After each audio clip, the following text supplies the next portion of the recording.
શું તમારે પણ આવો બન શીખવો છે? તો ચાલો જોઈએ આ બન મેં કેવી રીતના બનાવ્યો. તો હું છું Aarti Patel, UV bridal studio and academy રાજકોટથી. તો સૌપ્રથમ તો મેં પાછળ 2 પોની કરેલી છે, પછી વચ્ચેના પાર્ટેશનમાં મેં પફ કરી, યુપિનથી હોલ્ડ કરી, પછી એમાં મેં લાઇન્સ ખેંચેલી છે.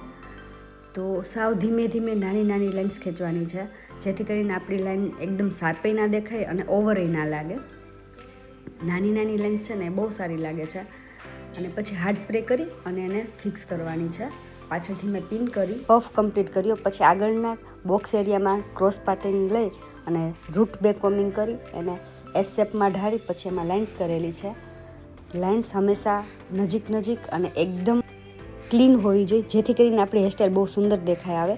હવે મેં પાછળનો પફ કમ્પ્લીટ કરી આગળની એસ્કેપ જેને કહી છે ને એ હું કરું છું. તો એમનું પાર્ટેશન વધારે જાડું ન હોવું જોઈએ, પાતળું ન હોવું જોઈએ.